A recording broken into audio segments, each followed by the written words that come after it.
Last topic में हम पढ़ रहे थे अनीमिया। अनीमिया के बाद अब हमने उसमें फॉलिक एसिड डेफिशिएंसी अनीमिया पढ़ा था। आज हम पढ़ने जा रहे हैं सिकल सेल अनीमिया। तो सिकल सेल अनीमिया क्या होता है और इसका कारण क्या क्या है, आज के टॉपिक में हम ये सब पढ़ेंगे। तो जो सिकल सेल अनीमिया है, सबसे पहले ये हम सबको पता है, अनीमिया वर्ड जहाँ पे भी आ जाता है that is a deficiency of haemoglobin in blood. But जो सिकल सेल अनीमिया है इसमें डिफरेंट, ये बाकी टाइप ऑफ अनीमिया से डिफरेंट ये इसलिए because of it's a heredity disease. ये हेरिडिटी डिजीज है जो कि जीन के थ्रू हमारे जो पेरेंट्स से बच्चों में ट्रांसफर होती है। तो सबसे पहले अगर हम देखते हैं सिकल सेल अनीमिया की definition.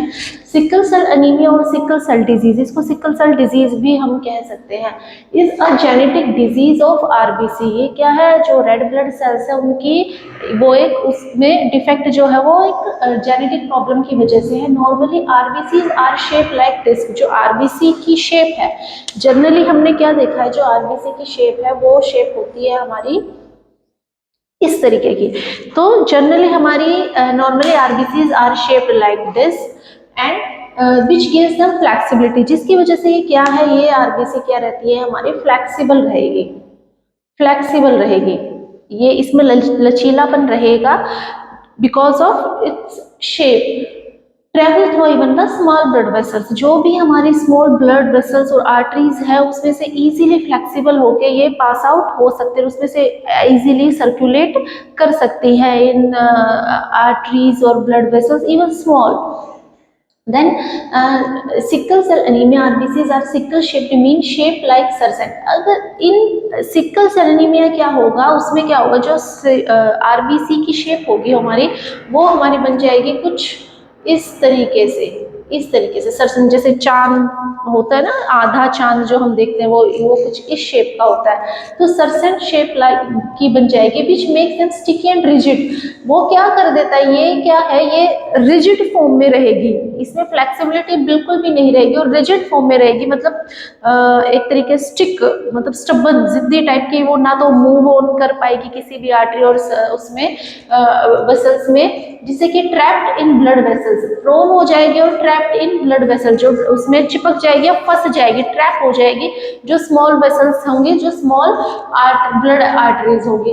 This condition result impair circulation, जो हमारे आर्टरी में सर्कुलेशन है वो क्या होगा, because of this shape of RBC in sickle cell anaemia. इसकी वजह से क्या है, हमारा जो सर्कुलेशन है वो इंपेयर हो जाएगा, because it can stuck in everywhere in small artery or this result impair circulation। तो और क्या है, जो हमारी नॉर्मल आरबीसी की लाइफ स्पैन होती है वो होती है हमारी 80 to 120 डेज। जो नॉर्मल आरबीसी होती है उसकी हमारी लाइफ स्पैन होती है 80 to 120 days. But in sickle cell anaemia जो आरबीसी की लाइफ होगी वो रहेगी हमारी 10 to 20 days, only 10 to 20 days, जिससे कि हमारे RBC because of its rigid form, और ये क्या होगा, इसका बहुत जल्दी डिस्ट्रक्शन हो जाएगा और आरबीसी और हमारे ब्लड में हीमोग्लोबिन की डेफिशिएंसी हो जाएगी। तो अब एक बार फिर से डेफिनेशन देखते हैं। सिकल सेल एनीमिया और sickle cell disease is a genetic disorder of RBC. Normally RBC are shaped like this, जो कि फ्लेक्सिबल होती है और travel even into small blood vessels. Then in sickle cell RBC are sickle shape like surset, like that, which makes them sticky and rigid and prone getting trapped in small blood vessels, जो कि trap कर देती है और travel नहीं हो पाता है किसमें, स्मॉल ब्लड वेसल्स में। और रिजल्टिंग इस कंडीशन की वजह से रिजल्ट क्या होता है कि हमारा सर्कुलेशन है वो इम्पेयर्ड हो जाता है, जो ब्लड का सर्कुलेशन वो इम्पेयर्ड हो जाता है। Then life span of normal RBCs is 80 to 120 days, और जो सिकल सेल आरबीसीज होती हैं उनकी लाइफ स्पैन हो जाती है कितनी कम, 10 to 20 डेज। तो ये थी हमारी डेफिनेशन और small introduction about the sickle cell anaemia. अब आपको ये क्लियर हो गई कि sickle cell is a heredity disease और डिफरेंस क्या होता है नॉर्मल आरबीसी में और सिकल सेल आरबीसी में। अब हम देख लेते हैं इसके कॉजेज।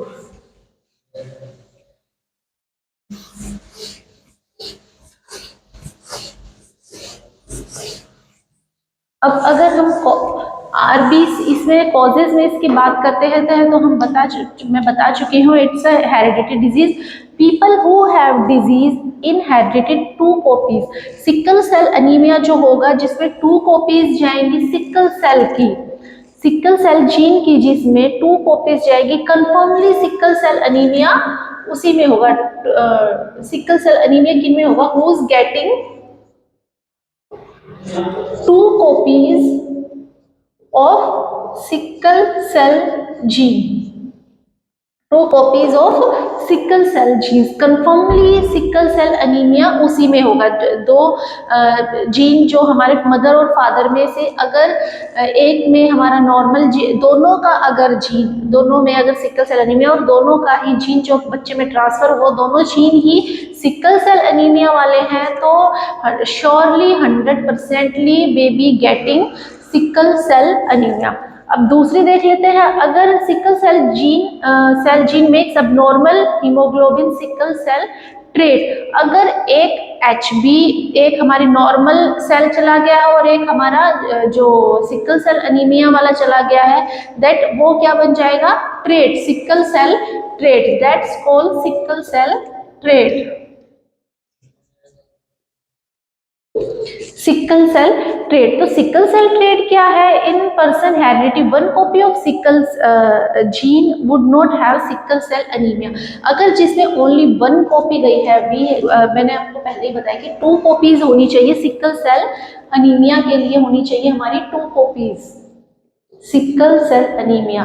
बट अगर 1 कॉपी हमारी रहेगी सिकल सेल अनीमिया की एंड 1 इज द नॉर्मल, तो that is the getting sickle cell trait, उसको हम क्या कहेंगे? Sickle cell trait. इसको मैं आगे आपको क्लियर कर देती हूँ with the flow chart.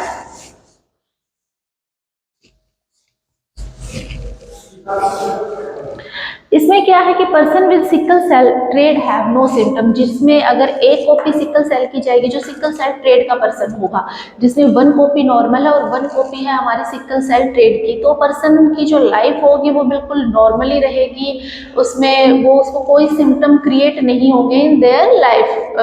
But in condition में क्या हो जाएगा, उसको प्रॉब्लम ये रहेगी कि they can pass their gene in their offsprings, वो अपने बच्चों में वो जीन आगे दे देगा, वो डिजीज को आगे पास आउट कर देगा।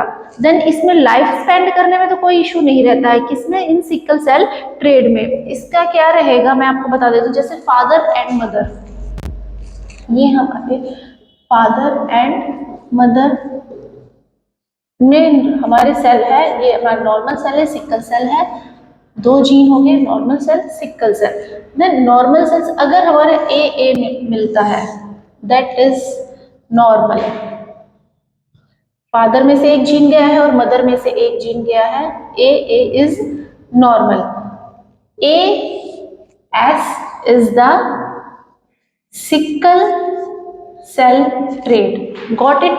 ये हमारा नॉर्मल है, ये हमारा सिकल सेल है, ये हमारा नॉर्मल है, ये हमारा सिकल सेल है। मदर फादर में से अगर हमारा एक जीन गया है तो ये यहाँ पे बेबी क्या होगा? नॉर्मल होगा। बट ए एंड यहाँ से हमारा एस गया है तो ये क्या बन जाएगा? Sickle cell trait. अब नेक्स्ट हमारा देख सकते हैं, अगर यहाँ से मदर का एस और यहाँ से हमारा फादर का एस और मदर का ए गया है तो it's again AS sickle cell trait, ये भी क्या बनेगा? हमारा सिकल सेल ट्रेट। बट अगर इन केस इधर से हमारा सिकल सेल जीन, यहाँ से भी फादर का भी सिकल सेल जीन गया है और इधर से भी मदर का भी सिकल सेल जीन गया है, तो ये क्या बन जाएगा? हमारा सिकल सेल अनीमिया। यहाँ पे पेशेंट को श्योरली क्या रहेगा? Sickle cell anaemia. मैं फिर से बता देती हूँ, मदर फादर के 2 जीन है, नॉर्मल है, सिकल सेल वाला जीन है, और इन मदर में भी ये हमारा क्या है? ये नॉर्मल है और ये सिकल सेल जीन है। अगर इधर से ए मिला है तो हमारा क्या रहेगा? ऑफस्प्रिंग नॉर्मल रहेगा। बट ए और यहाँ से एस मिलता है तो सिकल सेल ट्रेट होगा। ये क्या करेगा? अपने ये बोथ, इन दोनों कंडीशन में क्या रहेगा? पेशेंट अपनी नॉर्मल लाइफ स्पेंड करेगा, there is a no symptom,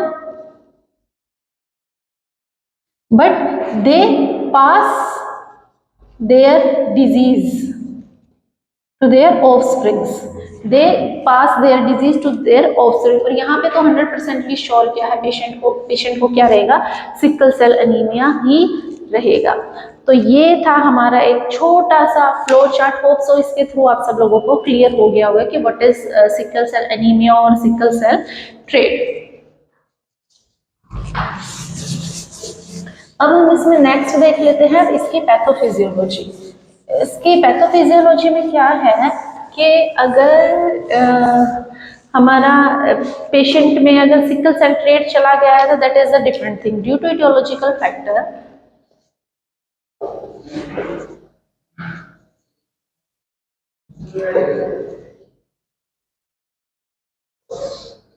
अगर इन पेशेंट में अगर if one gene in heredity sickle cell trait there is a no symptom,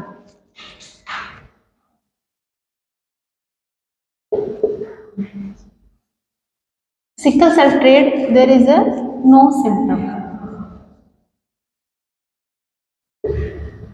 but इसमें क्या होगा, they pass their gene, that's it. Then next में हमारा क्या होगा रहेगा कि अगर if both gene have sickle gene,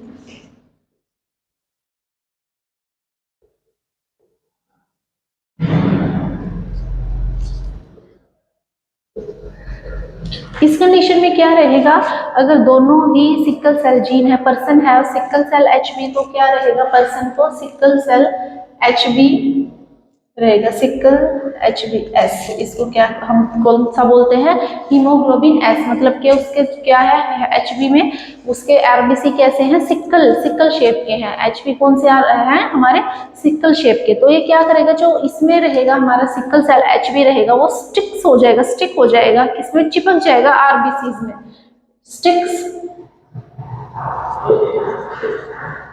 RBC. उसके बाद क्या रहेगा, RBC elasticity losses and doesn't change shape. तो आरबीसी की जो इलास्टिसिटी है, loss and doesn't change their shape. Then RBC की इलास्टिसिटी लॉस हो जाएगी, क्या है वो, जो कि हमारी आरबीसी इस फॉर्म में है वो लॉस कर देंगे और वो हमारी किस फॉर्म में आ जाएगी, सर्सन शेप में आ जाएगी। RBC occluded in small blood vessels, जो क्या है ये इन स्मॉल ब्लड वेसल्स में ओक्यूल्टेड रहेगी।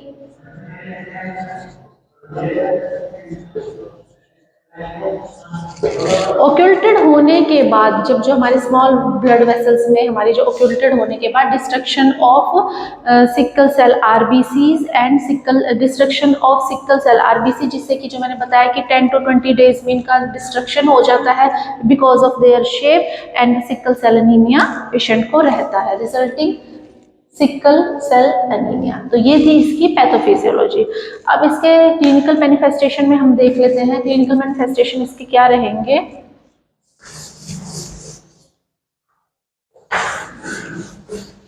इसमें पेशेंट को चेस्ट पेन, एब्डोमिनल पेन और हमारा बोन पेन भी पेशेंट को इसमें रहेगा।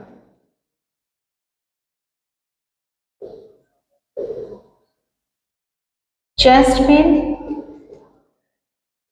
Abdomen pain, bone pain, breathlessness,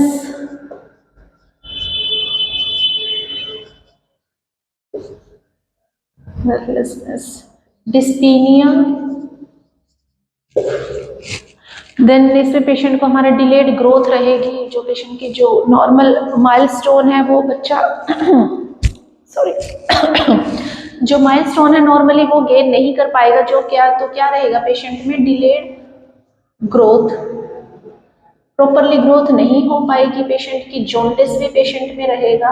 jaundice कैसे रहेगा? जॉन्डिस क्या होता है? ब्लड में हीमोग्लोबिन की मात्रा बढ़ जाना। तो जॉन्डिस क्यों रहेगा? अगर आरबीसी प्रॉपरली नहीं रह पाएगी तो क्या है, जो बिलिरुबिन का लेवल है वो ब्लड में बढ़ जाएगा, और जिससे कि पेशेंट में को जॉन्डिस और जॉन्डिस के सिम्टम भी क्रिएट हो जाएंगे। नेक्स्ट है हमारी poor eye site. Poor eye site क्या रहेगी? बिकॉज ऑफ जो हमारी आईज में स्मॉल बिल्कुल छोटी छोटी वेसल्स है उसमें प्रॉपर आरबीसी पहुंच ही नहीं पाएगी बिकॉज ऑफ देयर शेप और because of RBC rigid form. तो इम्पेयर्ड सर्कुलेशन रहेगा आईज की ब्लड वेसल्स का, जिससे कि पुअर आई साइट पेशेंट की हो जाएगी। देन इसमें हमारा रह एक्सेसिव थ्रस्ट और स्किन अल्सर।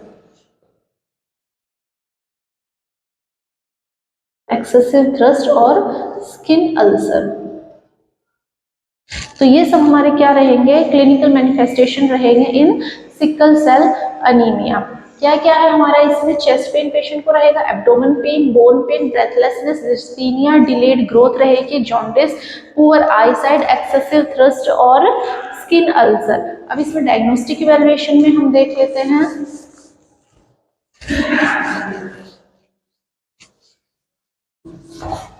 डायग्नोस्टिक इवैल्यूएशन में की अगर हम बात करें तो हिस्ट्री कलेक्शन, फिजिकल एग्जामिनेशन हम पेशेंट का कराएंगे, सीबीसी, एचबी काउंट, सीबीसी कराएंगे कंप्लीट ब्लड काउंट, जिसमें कि क्या रहेगा हमारा जो एचबी का लेवल है वो डिक्रीज आएगा।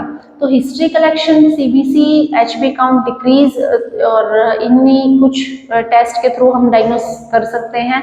देन इसमें अगर मैनेजमेंट की बात करें तो मैनेजमेंट हमारा इसमें जाएगा analgesic to relieve pain, because of जो पेन, बोन पेन रहेगा वो बहुत ही सिवियर रहेगा।